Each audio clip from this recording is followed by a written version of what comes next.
Welcome to Let's Be Well Together podcast. We're your wellness check-in team. We talk about different categories of wellness and seeking balance between them. It all stems from my book, Accidentally Well. Welcome to episode 27. A territorial acknowledgement improves allyship with Indigenous people, including as part of a reconciliation process. We make our podcast from lands located within the traditional territories of the Neutral, Anishinaabe, and Haudenosaunee peoples. We acknowledge the enduring presence and deep traditional knowledge, laws, and philosophies of the Indigenous people with whom we share this land. We are all treaty people, with responsibilities to honor the original caretakers and to serve as stewards for the land. Here we are. It's another week of Let's Be Well Together, and we're starting something new, which is we're going to call it the Sammy Travel Series. Let's do it. And there could be little travel stories from any of us, from Sheila, from me, from Elise. She's got some. And the reason is because we really get a lot out of travel. And it's not a category of wellness. It's not an activity that we put on any of our lists. But it's certainly, to me, something that brings a lot of joy, a lot of memories, a lot of wellness. So, and I know you travel. I know you like traveling. Definitely. Yeah, I can't agree more, really. Travel is something that I kind of found in my second year university, 2016, and I've been obsessed ever since. Just the meeting everybody, new people from different places, and, you know, experiencing new cultures, new foods, which some people who are listening know me well and know that I can be a picky eater. But when I travel, I really try to step out of that zone and, and really like embrace, you know, the food there, which is something I really enjoy doing. That's amazing. Yeah. As a quick aside before you start into it. So for Sheila and I, when we got the travel bug, and Sheila has it way even more than me, and I have it, we eventually realized that to make it work, we started putting in a budget line item every year. So like for a long time, we had a budget. Right. And now we're kind of used to how things work, so we don't have to deal with that all the time. Yeah. But what do you actually save money for traveling, or you just kind of wing it when you go? It depends on the situation. Like each travel experience I've had was a little bit different. Some of them, it was a volunteer trip, so I did fundraising. Did some auctions, sold some stuff, and then that like helped pay for it. Others was, just me saving up money. We should do that now, now that we're not in school. I know. We'd like to go on a trip. Would anyone like to buy some brownies from us? I know, seriously. It could work. It could still work. So there's a lot of ways, because that's like one question I get a lot is like, how do you afford to travel? And honestly, like it's hard to like make a list of how. I just kind of, once I get my mind to it, I'm like, I'm going to make it happen. And that's kind of what happens. Okay, for other people to something consider like what Sheila and I do, we just put away so much money a month. Definitely. Because we just know that we, kind of how much a trip costs. Yeah. And we budget for it. And that's something me and David have started to do now that we've, purchased a house. We can't just be like, oh, these 3 paychecks can go straight to travel. It has to be budgeted out. So that's definitely something we're going to start doing as well. Cool. Okay, so you were recently in Greece. I was, yes. And I'm working on this podcast, and sometimes I think too much about it. Yeah. And so I had this terrible inclination, which I didn't do, luckily, but the idea was I wanted to call you up and say, hey, Sammy. Yeah. It has been so long since I've been on a vacation. I can't remember that vacation state of mind. Yeah. And now you're there. You've been there for a week. I can see you're posting some cool stuff on Instagram, and I can see you're chill. Yeah. Tell me what that feels like. But I didn't want to bug you. And now I'm a little worried that I waited too long. But can you, is it still close enough that you can tell us a little bit about the vacation state of mind? Yeah, I think so. For me, like, I feel like it's different for everybody. Sure. I'm only asking you. Yeah, depending on what they do and stuff. For me, I'm very go with the flow, which I tend to be here as well. But it's a little bit different there. Like here, it's like I'm go with the flow, but I still have a plan. Versus, when I'm on vacation, I'm like, what are we doing today? Let's figure it out. Let's go explore the town. Let's go to this side, And just having no worries of what's going on at home. Because sometimes when I leave, there might be some stuff that's going on, and it might be causing me like some anxiety or stress. And when I'm away, it's just kind of like that's all in the past almost. But then it's like on the flight home, it's almost like you feel you start thinking of like everything you have to do at home. And that's the worst part, honestly, is the coming back from that state of mind of just like, literally no worries. No worries anywhere. The biggest worry you have is, when we're traveling, try not to catch COVID. Like that was the main thing. But for the most part, like we were very just go with the flow and see what was going to happen that day. You often don't have to wake up at any particular time. Exactly. Yeah. Or, for me, sometimes we often would take vacations to the Caribbean. Right. Whether it's the Mayan Riviera in Mexico or the Dominican or something. And you get in that beach mode some days too. So you're lying on a chaise lounge with a shade. I'll be reading a book and then I'll be like, I don't want to read the book anymore. And I just look at the ocean. And then I love the sound of waves. I'll just go listen to the waves for a little while. And yeah, definitely. And I don't know if you've ever read the book, The Alchemist. No. Okay. It's a really good book. It's like an easy read. It's an easy read, which like I've read it a couple times now, just when I want to get back into that zone of like what my path is. One quote that's in it, I'm not going to say it word for word because I don't know it off my heart, but it's talking about the elements of the world and how when people are looking at the ocean or looking at a desert or a mountain or anything like that, it's like everybody has like kind of goes into this awe because you realize like how powerful the elements of our earth are. And it's like hard not to just look at it and just be like, wow, that's beautiful. So when I'm at the beach, all I'm doing is staring at the beautiful ocean and thinking of, I don't know, our earth. Well, the funny thing is though, I can imagine somebody coming to KW. Mm-hmm. It's fall and the trees are changing color or something, or it's right now it's summer and there's birds flying and they stop because they're on vacation and they're like, look. Here's my coffee, I'm relaxed. And they look and they're inspired by the awe of it all. Exactly. They're looking at the same thing we're looking at, but we're not in vacation mode. Yeah, I agree. And even going to Blue Mountain and stuff, like when we go on hikes through the forest, I try to get back into that state of mind of like admiring like these beautiful trees and, the colors and the bark and the creatures in the forest and stuff like that. Like, I think it's important for us to do that at home as much as we do it in other places. Because when I was talking to someone in Greece, he said that he's about to do a trip to Canada, but doing like the southern states and then like Toronto or something. And I was like, oh, yeah, that's nice. Like, but Greece is so beautiful. And he was like, it's okay. But it's because he's a local. So it's like he doesn't, recognize it just as like when we see the CN Tower, it's not as amazing as when people have never seen it before go and see it for the first time. We should start trying to find people who are on holidays who will tell us how they're feeling on their vacation, the vacation state of mind. Yeah, definitely. A little while ago, we put the first interview out with Sharish Nathwani, and he said something that I didn't catch during the interview. Yeah. But I listened to it later and it keeps sneaking into my thoughts now. Mm-hmm. And he was talking about, how you get liberated while you're alive, in that concept at the final goal. And he said, you want to be childlike, not childish, childlike. Yeah. So I keep getting it in my head. I'm thinking, and I'll probably talk more about this on other shows because it's so stuck in my head. But you look at a child in a park or something, they're not worried about work. They're not thinking about school. Never. But they're taking it all in. Like it's all full of wonder and amazement. Yeah. Right? And that kind of is like vacation state of mind in a way. For sure. Yeah. I always love looking at kids and seeing like what gets them so excited. Like Sunny, so my sister's daughter, one time we were in the backyard and she just came in and look what I have. Her fist was closed and I was like, oh, what is it? Thinking it's a rock. And she dropped, she's like, it's a worm. And I was like, oh my gosh. And like dropped the worm.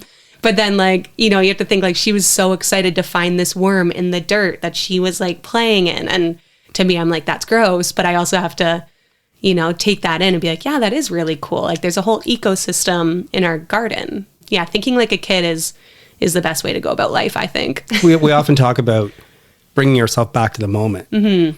And, what are we sensing? But I don't know, there's some added thought with this kind of being more childlike, being more pure, because it's not only bringing yourself to the moment, but everything around you being, wow. Yeah. Amazing. Yeah, definitely. Yeah, maybe that's a little bit of the vacation state of mind. Maybe, yeah. So are you back to normal now? Back to reality for sure. Well, we came home and there was like a little flood in our basement. So that kind of kicked us back into reality. But I do miss it still. And I'll still be going through my photos to kind of like chase that feeling or watch my videos. And that's why I make those reels and stuff too, right? I can look back on it and, and remember and think of, the good times and not forget. Because a lot of people will journal. And that's something I really want to get into is more journaling when I'm traveling. But I take a lot of videos. So it's almost like a journal, but with my camera. So I can remember that way versus me writing. But it is something I want to get better at. A couple things on that. So one, for me, it is, I don't know how my mind works, but I know the result, which is if I go on a vacation and I experience some place and it's amazing, but I don't take a picture or video. Yeah. I don't remember it as well. If I take a picture or video, for some reason, I remember the picture when so if I'm not looking at the picture. Yeah.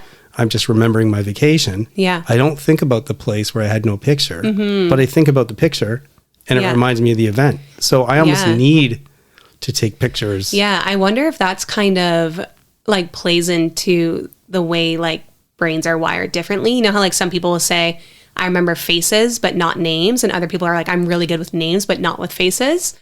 Maybe that's similar. Like I'm better with writing than like visual learning versus like writing and reading. So maybe there's some connection there. Yeah. I'm sure there's something hardwired in me. For sure.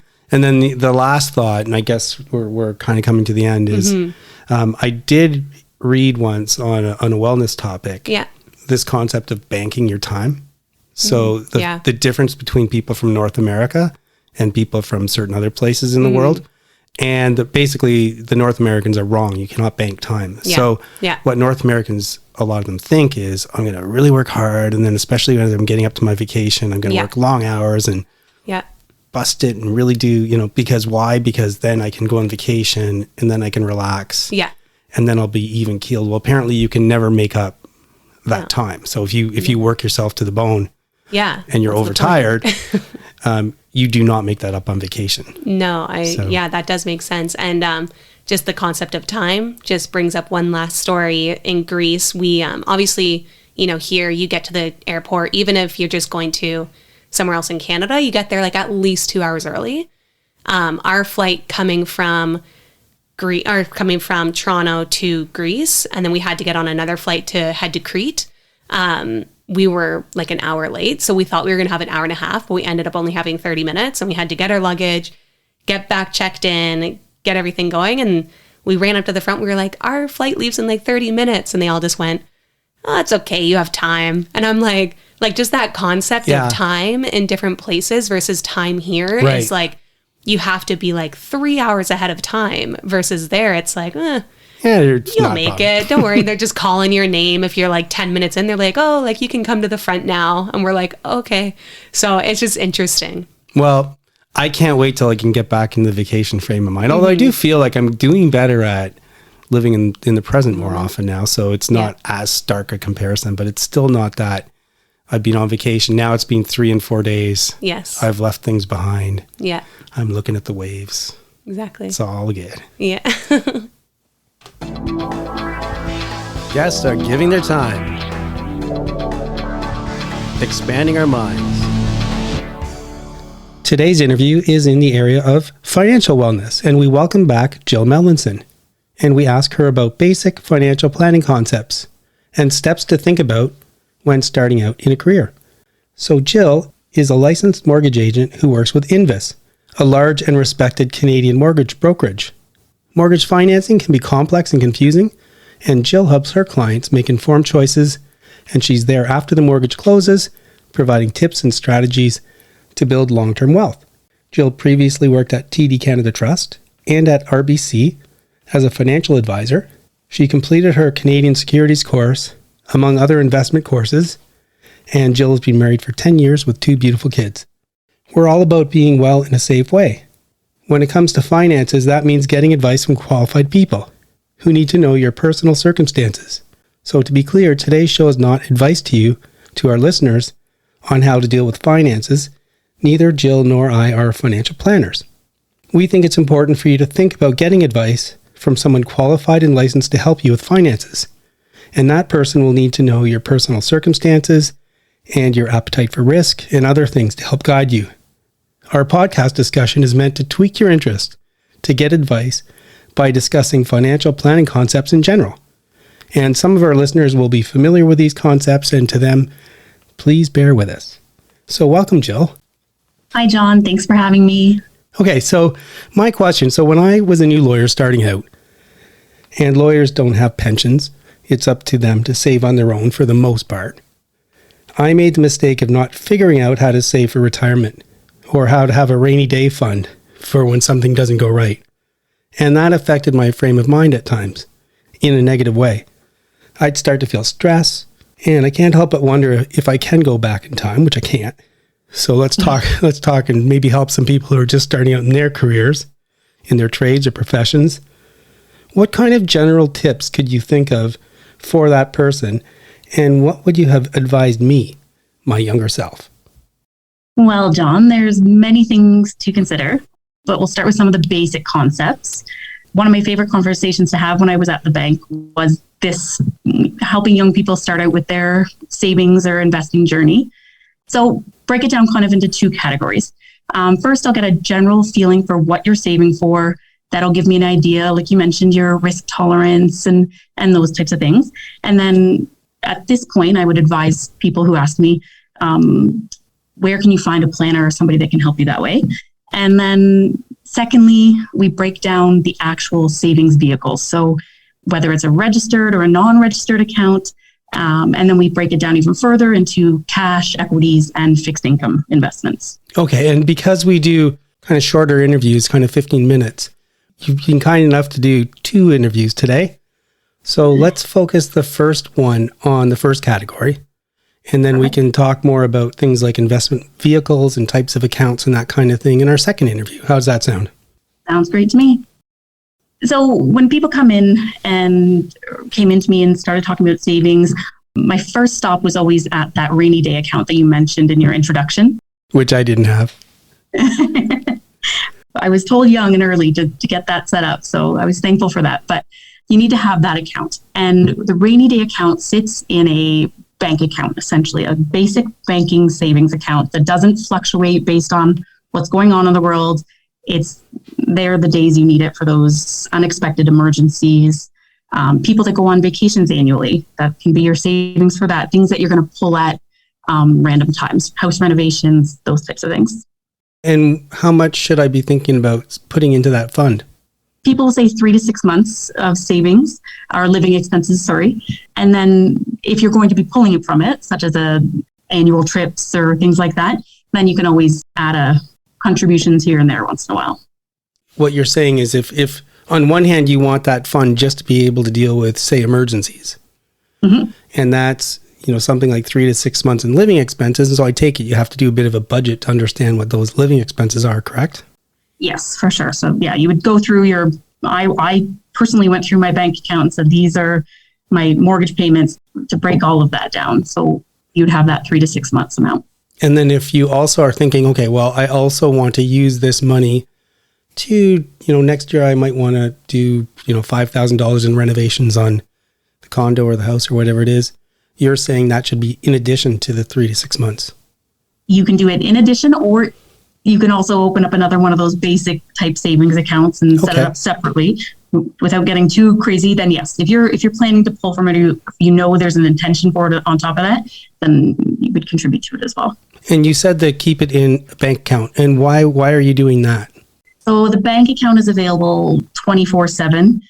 There's no fluctuation in the account. You're not paid a lot of interest, but you're not at risk to lose anything. So there's no down market on a basic savings account. And I think they talk about that being liquid. So you want your rainy day account liquid so you can access it any time. And what that means, for example, is if you have it, say, in a mutual fund or a stock and you need it right away, you'd have to sell the stock or sell the mutual fund, and it might not be at a good time. It might be on a down market. Exactly. Okay. Yep. That makes sense. So then you have your rainy day fund in place. What do you do next?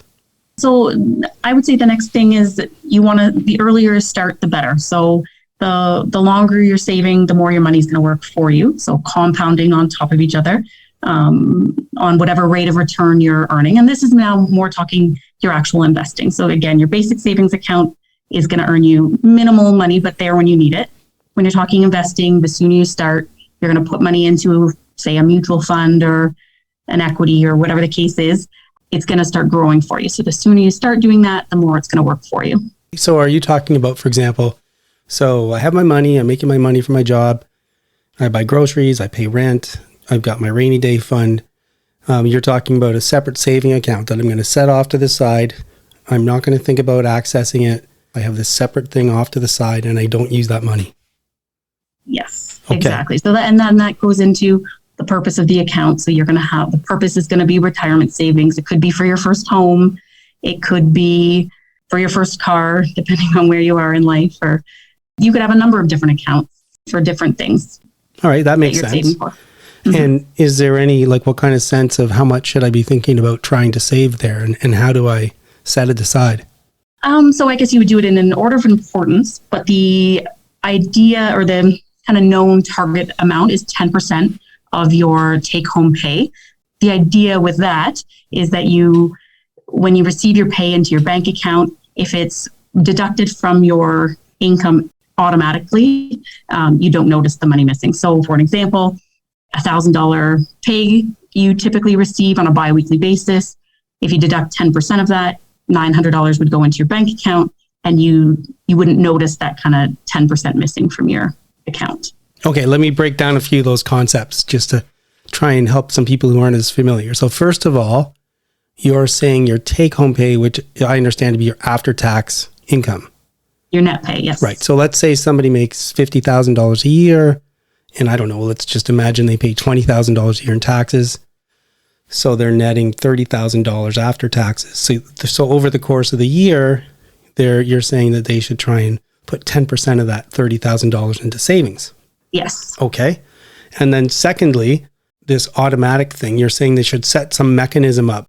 So let's say every month somebody puts in $200 into a saving account. They don't go into the bank and say, hey, I'd like to transfer $200. It just happens. Right. You're right. Yes. So I kind of skipped a step there on you, John, by jumping into that. Yes. There's couple different ways you can do that. You can physically go on and online or go into the bank and transfer the money. And a more optimal idea would be either directly off your pay. So in a lot of cases, employers will take off money if you're contributing to their RSPs through them or buying shares, things like that with a company. Or you can go into your bank and they will automatically put money into your RSP or your TFSA or whatever investment you have set up. And that way, again, you get your pay. The money's already been dispersed to those specific savings accounts. You set a kind of a savings budget up for yourself. And that's a great ability that so many of the banks really just let you walk in and say, hey, can you help me set up this savings account with automatic withdrawals and deposits? Something that I think is accessible to everyone, isn't it?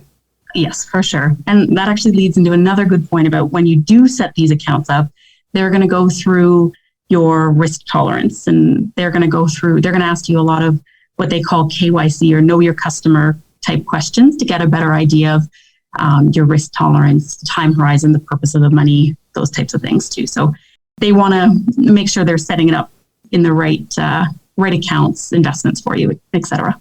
Yeah, and that's a good point. Now, we're not going to get into all the details of what's a stock and what's a bond today, but can you just tell us an overview? So, for example, I think there's a higher risk tolerance if you're saving over decades for retirement than, for example, if I wanted to save to put a down payment on a house in, say, 18 months. What's kind of the thinking on the risk tolerance in these different kind of scenarios? Right. So with an RSP, you're saving long term. With a higher risk investment, so an equity, for example, it overall has a higher performance historically. However, it is more volatile in the years that you're growing your money there. So what you see today and what you see tomorrow can be two different balances in your account. But with a long-term strategy, such as saving for your RSPs or your retirement, you can live through those ups and downs in the markets, and you're not pulling from it at any time. Whereas saving for a down payment on a home, You have to be a lot more careful depending. The rule of thumb with the banks is usually anything under 2 years, they won't put into an actual investment. So it won't go into a mutual fund or even a fixed income type thing. They want to keep it in a basic savings. If you were just graduating from college or university and you're thinking in the next 5 years, you may want to buy a home, they would maybe look at something more conservative or a balanced fund. So you may see a few ups and downs, but it's going to be a lot less volatile than a full equity market. So even hearing, and you're not a financial planner, but you know enough about this to know some of these things that many of us wouldn't think about. So again, I'm just making a pitch for people to try and get some advice, especially now. And just as a small sidetrack, there's a lot going on right now where especially young people have opportunities to make investments in all kinds of things, like options to do stock trading and Bitcoin trading and all that stuff. And it's pretty exciting. And there's opportunities for growth right now. Online gambling is big. And before you jump into that, without getting advice, some of the things that Jill's pointing out about not having access to your funds and not being liquid could really complicate things if you need your money within 2 years. So, okay, so let's say that a couple of our listeners are thinking, that's a great idea. I should get some financial advice. But of course, we'll have people with all different financial circumstances. And right.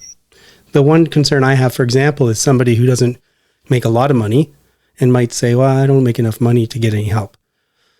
But if we're thinking about kind of a range of people, a range of incomes, what are some ideas where people can think of to find a financial planner to help them? You can ask a friend or a family member if they've had success with somebody. You can walk into any bank, any one of the major banks or credit unions, et cetera. They're going to get you in front of the right person or triage you to the right person to get help there. You can certainly Google or go online. I'm always happy to give a name or the connection to somebody at the banks or in the financial planning world. Depending on your level of income and liquid investments, et cetera, they have different levels. But if you walk into a bank, that would be a great start. They're going to make sure you get in front of the right person. Yeah, I love that because I think for the most part, for people who don't make a lot of money, they still have a bank account. And it's nice that that's so accessible. So that's a great first step. And I like the idea of asking a friend, asking your family. You mentioned that somebody could contact you and you could help them find a financial planner. So is it okay if I put some contact information into our show notes? Of course, would be happy to. The important thing is don't think that you don't make enough to get financial planning, because no matter how much you make, if you save a little bit of money every month, it's going to make a big difference over the course of the year. And people that start saving, they feel good about it. It breeds good habits and more savings and all of those types of things. So, and the sooner you start, the sooner you understand all these concepts and all of that as well. I always tell people that once you see your money grow, you really start to understand it when it's your actual savings as well.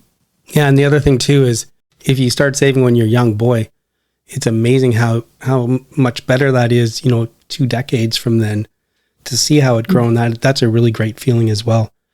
So if you are a high value person, if you are a high worth person, you'll be able to find someone for your help there too. So now we are at the end of the interview, and normally, as you know, I ask a guest the same question at the end of every interview. But today, because we're doing 2, breaking into 2, I hope you don't mind. I'm going to save my question I ask every guest for the end of the next interview. Of course. Look forward to it. Okay. Well, thanks a lot, Jill. Thank you.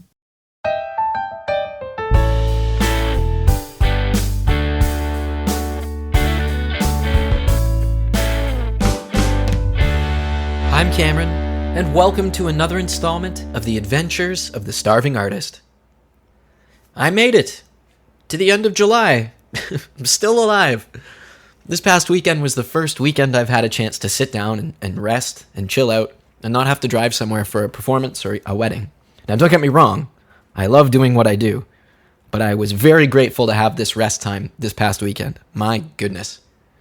I'm one of those people who doesn't really feel how behind they get on sleep until I have a decent rest. And then the next day when I wake up, it's, oh my gosh, what year is it? Who's the prime minister? Completely refreshed. I really needed it. And again, I didn't realize it until I got there.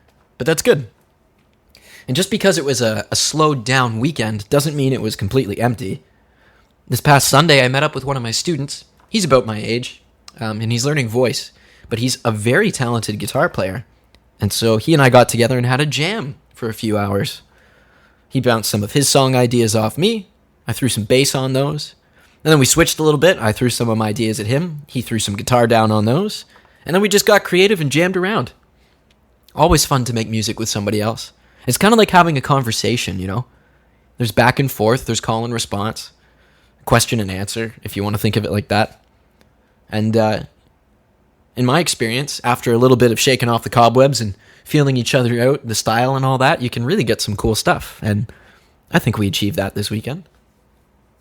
Looking forward, the end of this week brings a release that I played keys on. You might remember from a few segments ago I mentioned the song Unbreakable You by the artist Natalia Zook, with whom I've worked on several tracks over with Zach at Skytrack Studios. And this is her latest release coming out. Depending on when you hear this, it'll be in the past. I'm just putting that together now. So it's already out by the time you're hearing this. You can find it on Spotify, Apple Music, all that good stuff. Wherever you're listening to this now, you could probably find it there. But that's pretty much it. Looking forward into August. I'm thinking I might actually take a little breather from teaching for a week or two and really hit the pavement and look for some performance opportunities up in this neck of the woods. Ease off on some of the driving. But that's pretty well all I've got for you today. Stay cool out there. If it's super hot where you are, like it is here, take all the appropriate measures. Stay hydrated. Find shade. Keep cool. Have a wonderful week, and thank you so much for listening. I'm Cameron. This is The Starving Artist. Until next time.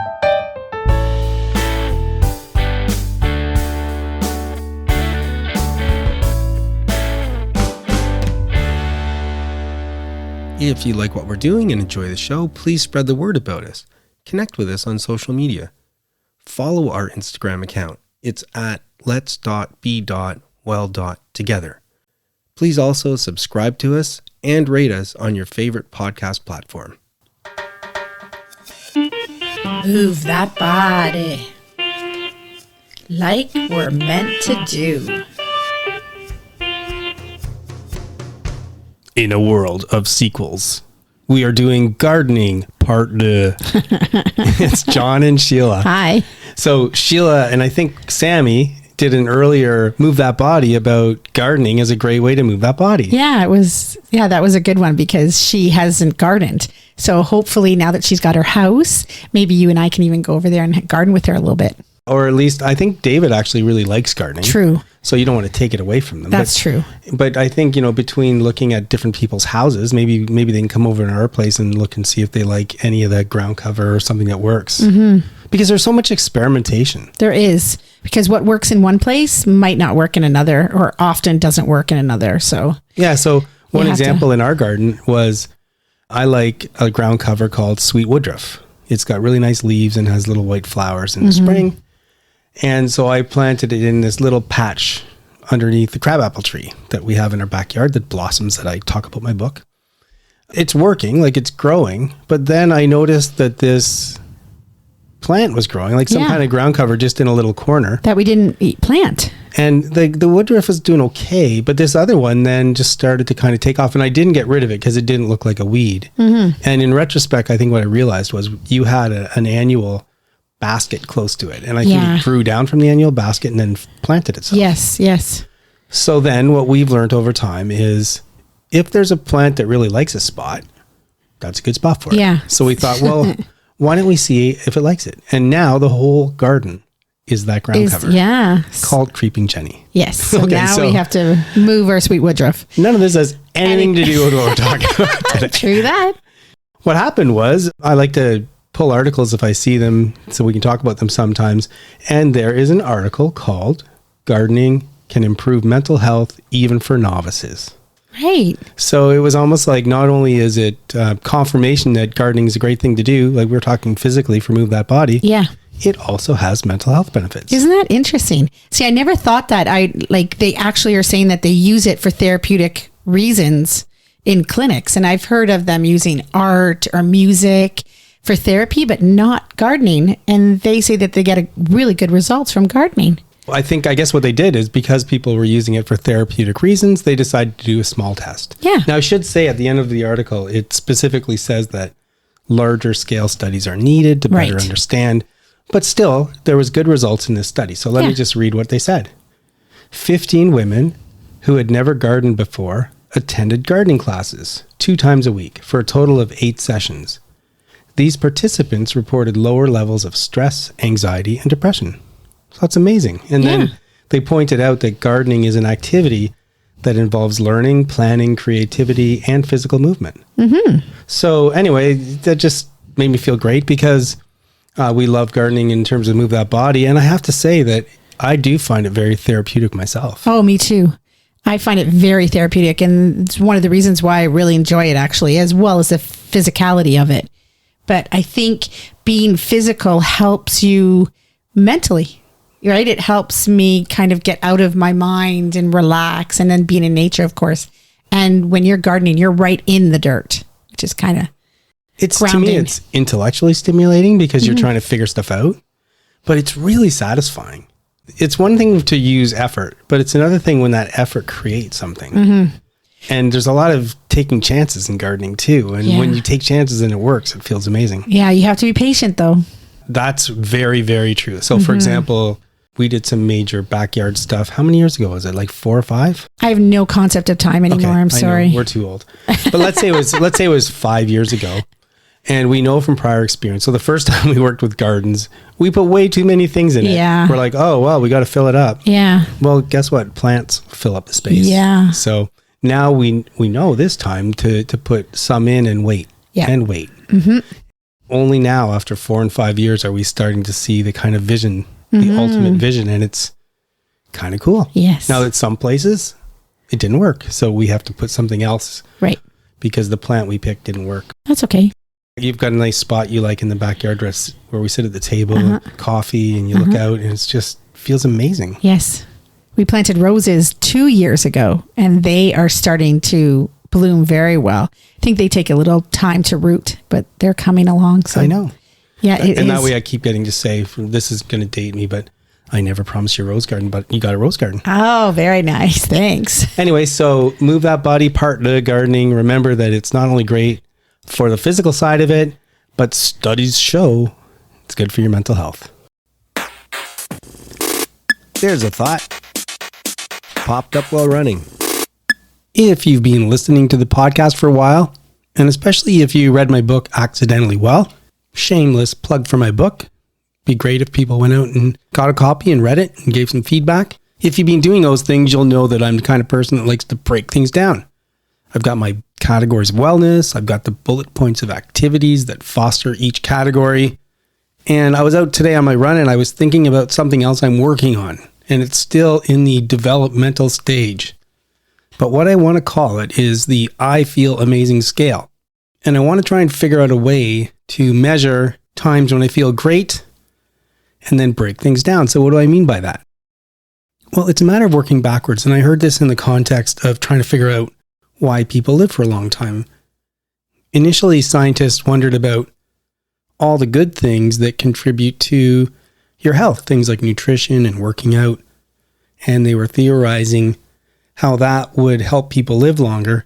And then at a certain point, I can't remember this, I read something about this a long time ago. Somebody got the idea to take the backwards approach. Instead of trying to figure out what's going to make people live longer, why not go talk to a whole bunch of people who've lived for a long time and figure out if there's something in common that they all share. What a great idea. So that's kind of what I'm working on in my I Feel Amazing scale. I want to be able to, at times in my life, when I feel really amazing, and we're talking about things like feeling strong, uninjured, calm, content, relaxed, energized during everyday life. I'll have to develop all that. But at times when I'm feeling really terrific, what if I try and figure out what's going on in my life at that point, and then I can try and work backwards and set up ways to enhance that feeling going forward. And so that's what I'm calling in my head, the I Feel Amazing scale. this measurement of how great I feel at any given time. And I think what's interesting is that I'll probably find out that too much of something's not a good thing. And as an easy example, when it comes to training, there's a certain amount of physical training, things like running or weightlifting or whatever you enjoy. There's a certain level where you feel great, but if you go past that threshold, you start to feel burnt out. You start to feel tired. Your body starts to break down a bit. It's not a matter of doing more of all the things that make you feel good. You're trying to find out, well, what combination of running and relaxing and reading and visiting friends and all that other stuff, what is it when I feel the best? So that's what I was thinking about my run today. I'm working on this I Feel Amazing scale. At some point, I'm hoping to be in a position to put some more information out and then start asking listeners and other people, how does yours work? What makes sense for you? What's a good mix? What's too much? What's not enough? So today I was thinking about the I Feel Amazing scale. It's me. Am I? Yeah. Just let me say, flip side of the coin. Hi, everyone. This is Sheila. And John. And here we are, flip side of the coin. Today, we're going to talk about the seasons and how happy I am that I live in Canada. And we have 4 really lovely seasons. Yeah, and Canada's a huge country. In some places, they don't get 4 seasons. I think maybe on the West Coast. But yeah, there's so many great things about where we live or the things that we really appreciate. And, yeah. And as brutal as winter can be at times, and it gets worse as the months go on, but it is great to have the change. It's so nice. Yeah, and it does get hot here, too. A lot of people who come to Canada, the snow they expect and the cold they find really cold. But in the summer, it gets really hot, like very humid and very hot. And that's nice, too. Well, it's not my favorite time of year. I think hot, humid summer, it's unbelievable. I don't know why we get so humid around KW, but that's probably my least favorite time because I feel like with winter, you can put more clothes on. Uh-huh. Fall and spring, I love them both. I think I only like fall better because of the colors of the leaves and it's drier, where spring is wetter. Yes. But really hot summer, man, that's brutal, especially for running. It's just, my body hates running in that hot humidity. Yeah, the humidity is hot. And I do find working outside in the humidity really, really hard. But we do have a pool. So I love getting really, really hot and then jumping in the pool. I've always wondered, and I've always appreciated the 4 seasons. I always wondered like what it actually does to keep seeing the renewal, the change, I think it affects you somehow in a good way. I just can't really explain how. Yeah, like the winter, it is very beautiful when you see the snow falling and the snowmen and the kids throwing snowballs and hearing the crunch of the snow and the freshness of the air. And it looks so pure and, it's so clean and pure, especially after there's all different kinds of snow. Yeah. Like, we could sit here and talk about all the kinds of snow. That would take forever. We're not going to do that. But there's some that, that soft white coating and you look outside and it's on the tree branches, on the evergreens. Yeah, like it looks like icing on a cake or something. Yeah, like it's not always packing snow. Like people think, oh, it's snowing, let's make a snowman. No, you need certain type of snow to make a snowman. It has to be packing snow. And that's one of the great things combined with the 4 seasons. We're really lucky. We found a place where when I come down the stairs in the morning, there's a fairly big window, and behind us is, call it a park space. And we see trees and grass, and it just feels like every day I start my day by seeing nature, which is a great feeling. And I love the fact that what do you have today? Yeah. And in winter, it's different than spring and fall and everything else. And like, for example, we have a bunch of the trees have leaves. They're not evergreens. And you get so used to seeing them with no leaves on them, you can't imagine them with leaves on them. And then later in the summer, you get so used to seeing them with leaves on them, you can't imagine them without leaves on them. And it's funny how you just keep forgetting and then get it renewed. But I do find like winter, it's beautiful and lovely, but it seems long and it kind of goes on. And then you're all of a sudden see some growth coming out of the ground, or, you'll see that little tulip popping up, or you'll finally see the snow melting, and it's so refreshing. And I feel like it does renew you as a person. It's almost like you're reborn. You can start again. Okay, I'm going to start again and do better now. And it works with the sun too, because so where we live in winter, kind of toward the end of December is the winter solstice. Yeah, the winter solstice. And so it's the shortest day, but it is incredible the difference. In the summer, we could be sitting in our backyard, relaxing until 9 o'clock at night or later with the light. And then in winter, the worst part of winter, you get home from work at 5:30 and it's dark out, and you wake up at whatever time and it's dark out. So you go to work when it's dark out, you come home when it's dark out. And that's not great, but what is great is then in the summer, you wake up and it's bright out. You stay up later and it's bright out, and it just feels energizing. Yeah. Yeah, it's nice. Yeah. And I love the fall. Like, I know you love the fall too, but the breeze and there's just a coolness in the air. And like you said, it's drier. Like the leaves on the ground are crunchy, and it's nice to walk, and it's visually nice. Yeah. I think if I was talking to people about coming to visit Canada, especially in Ontario or the places where there's kind of the leafy trees, I think on balance, I would say fall's the best. I think so too. It is just, it's so beautiful. It's spectacular when you see the trees changing color, and whether that's around us or especially, like, I remember when we were in Northern Ontario one time, somewhere like Algonquin Park or driving up there, where like these huge swaths of forest with the changing leaves. It's just so much surreal. Color. Yeah. And the water's still not too cold. Like you can go boating, you can go swimming. So you kind of have it all. Yeah. And for me, and we're running out of time, so I'm going to leave it at this thought too. The problem I have with the spring, especially as a runner, is because the snow is melting, because it's raining a lot, April showers bring May flowers and all that stuff. It's wet. Whereas, so you've got the nice temperatures, and the other crazy thing is it's super windy. I never noticed that till I started running, but it seems really windy in spring in Canada. Interesting. But the fall, not quite as windy, drier, but that perfect temperature for me for running, kind of that 0 to 10 degree Celsius range. It's just, my body eats that up. Obviously, it's in a lot of places it's like that, because there seems to be a lot more marathons in the fall. And in the spring. And in the spring, yeah. When the temperature's right. Yeah. Please remember that we're not providing advice. We hope to inspire you to work towards balance, and we urge you to consult with qualified people if you need advice. The people on the show are speaking in their personal capacities. Their views expressed are their own, and don't represent the views or opinions of their outside contacts, their employers, or anyone else. We try to get things right, but we can't guarantee everything we say is correct, or that the things we talk about will work for you. Let's be well together, and let's be sure to do that in a safe way. And that is the end of our podcast. It's a long weekend here in Canada, so a lot of people are away. Sammy's at the cottage, so we have Elise here with us visiting, and she has some work that she's doing this week, and John. So for me, I don't have a lot to talk about. We had a busy work week, and it was just going with the flow and doing errands and all that. What about you, Elise? Hi, everyone. Yes, I just got back from a holiday in Columbus, Ohio. So I was visiting some friends and family there, and that was a lot of fun. And this week I have some work training to do. So I'm here in Kitchener, in the Kitchener-Waterloo area, which is really exciting.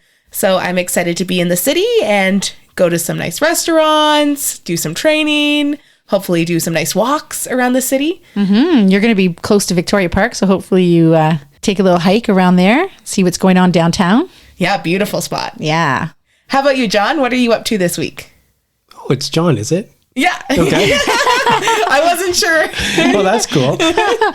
Dad, John. Oh, Dad or John? Well, like Sheila said, it was around the house last week. We were just busy. We were going to work. We were doing stuff in the house. We were doing stuff out of the house. We also, it's the time of year where we're trying to rent out our condo in Collingwood for the winter season, and we just found some people for that. So that's a great thing to have gotten off the plate. it is nice. And right now I'm kind of focused on getting ready for London. I'm running the marathon on October 3rd. And just the way my training works, I've got a training schedule where I like to do my last 5 runs, long runs are 32K. Mm-hmm. And this week I'm building up every 2K. So this week I ran 30K, which was pretty cool to be able to finish that. And it was okay. Good for you. That's amazing. And so now, if I can get my 5 32Ks out of the road in the next 5 weeks. So you have to run 32K for the next 5 weeks? Every Sunday for the next 5 weeks. Oh my goodness. But it gives me huge confidence if I get that going. And it also tells me what pace I should try the marathon at. So that's all really exciting. That is exciting. And we're also getting excited about going to London, England. Yeah, we're going to start planning some stuff to do. And we have our Airbnb booked and our flight booked. And we're looking into maybe getting a theater ticket or two. Mm-hmm. Well, we know somebody, namely Elise, who spent a lot of time in England. So she's going to send us thoughts for an itinerary and we'll put it together. Yes, London is one of my favorite cities. I love that a lot of the museums are free. So you can just... That's a great point. Mm-hmm, you can walk into the National Gallery or you can walk into their British Museum and you don't feel like you have to just spend the whole day there. You can kind of see what you're interested in and then walk out and see the areas around it. It's beautiful. Fabulous. Well, for a couple of people who like art, we got to do that. Yeah. All right. Okay, well, everyone have a fantastic week. Thanks for joining us and we'll see you again next week. That is it for today's show. Please try and make wellness a priority. You deserve it. If you feel the need to talk to someone or ask for help, please do that. Accept yourself for the person you are. So long. Adieu. Auf Wiedersehen. Goodbye.